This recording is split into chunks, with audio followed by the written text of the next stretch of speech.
I request Honorable Minister of Home Affairs to kindly answer.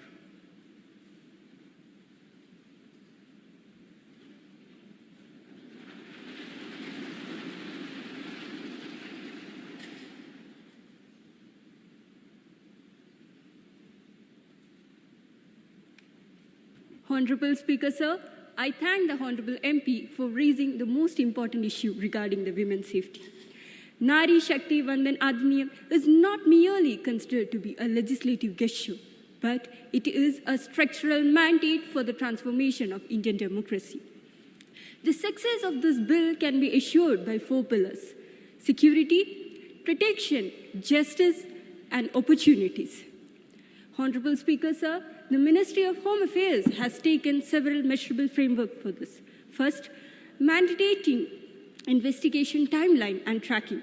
Through ITSSO portal, we have tracking those complaints and giving a strict mandate to the police officials that within 16 days for the investigation of rape and POCSO cases.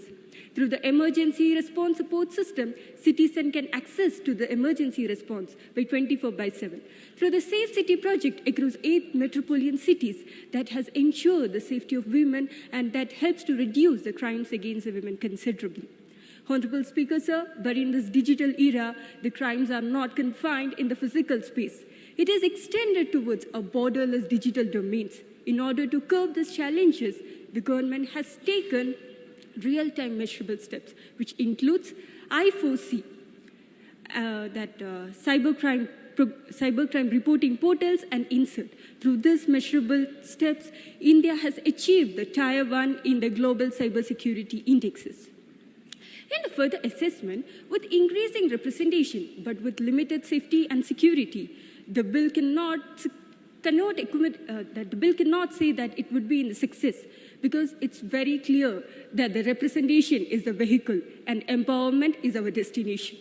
Honorable Speaker, sir, with concern to the insurgency in Northeast, the ministry has structurally transitioned the Northeast from the hotspot of disputes to the hotspot of opportunities.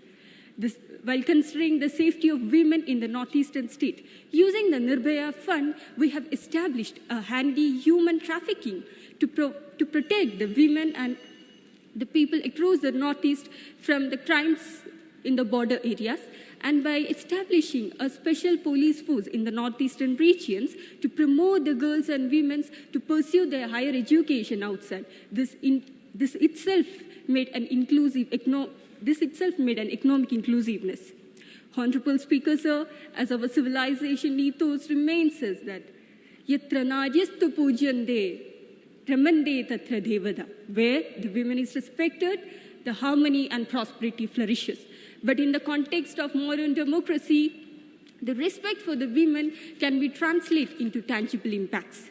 Security in the public space, safety in the cyberspaces, access to justice, economic empowerment, freedom from fear, and executing her constitutional rights. Honorable Speaker, sir, with these efforts, the women's development will transform into a women-led development. Thank you, Honorable Member.